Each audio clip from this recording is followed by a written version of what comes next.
டாக்டர்ஸாக ஆகலை. சரிங்களா? அது வந்து யாராக இருந்தாலும் ஒத்துக்க தான் வேணும்.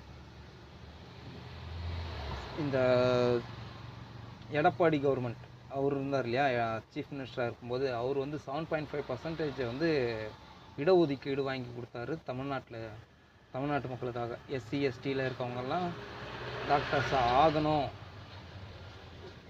நம்ம கையெழுத்து போட்டு கொடுத்துட்டோம், அதனால் மக்கள் பாதிக்கப்பட்டிருக்காங்க, அதுக்கு ஒரு பிராயச்சித்தமாக செய்யணும் அப்படின்றதுனால அதில் செஞ்சு தான் 7.5% அதில் தான் இப்போ இந்த ஏழை எளிய மக்கள் கவர்மெண்ட் ஸ்கூலில் படித்தவங்க வந்து டாக்டர் ஆகிறதுக்கான ஒரு அடித்தளமாக இருந்தது.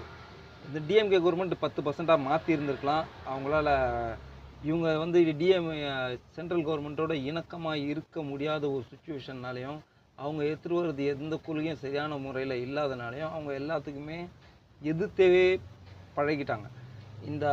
அவங்களோட கொள்கை எதுவுமே தமிழ்நாட்டுக்கு செட் ஆகாது அப்படின்றதுனால எதிர்த்தே பழகிட்டதுனால இவங்க என்ன பில் கொடுத்தாலும் அவங்க சைன் பண்ண மாட்டாங்கன்றது தெரியும். அதனால் அவங்க அந்த 10%க்கு அவங்க முயற்சி பண்ணலை. சரிங்களா? இதுதான் ரெண்டாவது. மூணாவது வந்து இந்த ஏதாவது ஒரு வழியில் வந்து தேர்ட் லாங்குவேஜாக உள்ள நுழைச்சிடலாம் அப்படின்றதுனால தான் இவங்க வந்து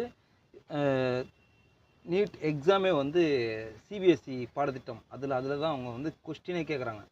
சிபிஎஸ்சி பாடத்திட்டம் அப்படின்னு இப்போ உள்ளார நுழைஞ்சோம் அப்படின்னாக்கா அது தேர்ட் லாங்குவேஜாக தான் ஹிந்தி வந்துடும், சான்ஸ்கிரிட் வந்துடும். சரிங்களா? இந்த சான்ஸ்கிரிட்டும் ஹிந்தியும் நமக்கு தமிழ்நாட்டுக்கு வேண்டாம் அப்படின்றது தான் தமிழ்நாட்டு மக்களோட கொள்கையாகவே இருந்துட்டு வருது. அதை வச்சு நம்மளால் எந்த ஒரு முன்னேற்றமும் அடைய முடியாது அப்படின்றது தான் இங்கே இருக்கிறவங்களோட ஒரு கான்செப்டாக இருக்குது.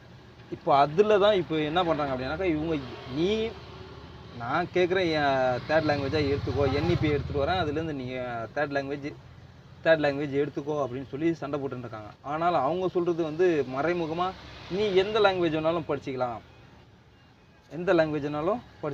உன்னோட விருப்பம் தான் அப்படின்றாங்க.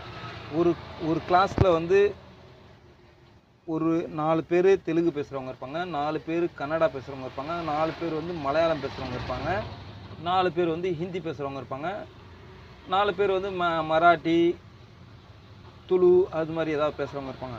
ஆனால் நான் அந்த 4 பேருக்கும் பிரித்து நம்மளால் வந்து ஒரு லாங்குவேஜாக எடுத்துகிட்டு வந்து ஒரு டீச்சராக வைக்க முடியாது அப்படின்றதுனால அவங்க என்ன பண்ணிடுவாங்க, இப்போ இவங்க வந்து இத்தனை பேர் கேட்குறாங்க, இப்படி 4 பேராக தான் இருக்காங்க, நீ ஹிந்தி தான் படித்தாகணும், ஹிந்தியை வந்து தேர்ட் லாங்குவேஜாக கொடுக்குறேன் அப்படின்னு சொல்லி நுழைச்சிடலாம் அப்படின்ற ஒரு பிளானிங்கில் தான் அதை எடுத்துகிட்டு வராங்க. இங்கே